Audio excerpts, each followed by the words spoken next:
Willie Baptist is one of the best examples of a movement intellectual.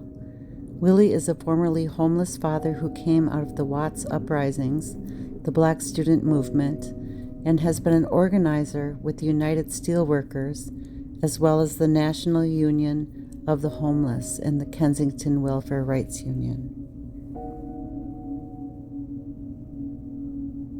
Your scholarship has to be an engaged scholarship. Your intellectualism has to be an engaged one. Your theology has to be an engaged one. What does that mean? What does that mean? It means, one, that your explanation, your understanding is an explanation of life and what's going on, what's happening. Right now, there's the prevailing notion of scholarship is separated from what's going on in the world. It's like fiddling while Rome is burning. That's the notion of scholarship. And the more distant you are from the realities of the problems, the more somehow deep and profound your scholarship, which is, far from the truth.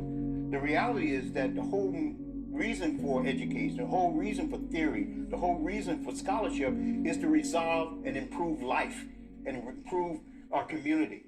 And I think that's a very important thing. But you raised this thing about fear, which is another side, which is tied to ignorance. I mean, if you don't know what you're dealing with, you're more susceptible to fear.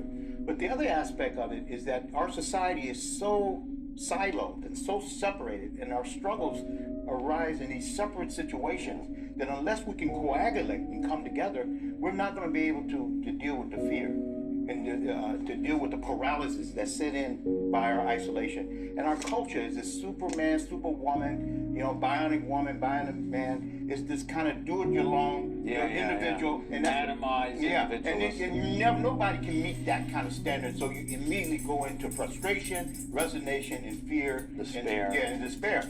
But when you build community, and this is the harder thing. Put people in connection. That's where the creativity comes. That's where the strength comes from. That's where the perseverance comes from. It's come from community. It comes from people coming together to interact with each other. But all of our society is built about this community over here, here's this issue over there. All these issues are separate when in fact they're inseparable. The links need to be made. It has to made, and that's what you all are doing as well. And that's the significance. Racism, militarism. Well, that's the real that's significance. what King was doing. That's what King was doing, and that's the significance of the social and economic position of the poor and dispossessed.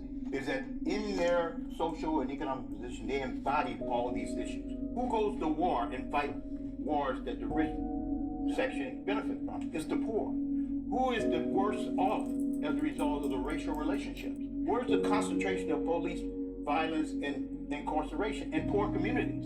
Who's in jail? The poor.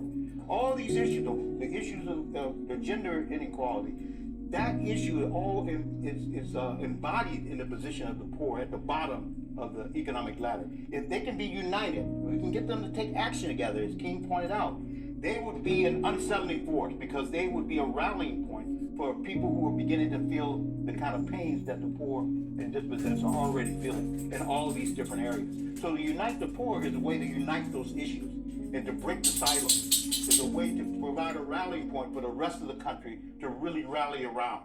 And that right there is the challenge that we have before us. But as Liz pointed out,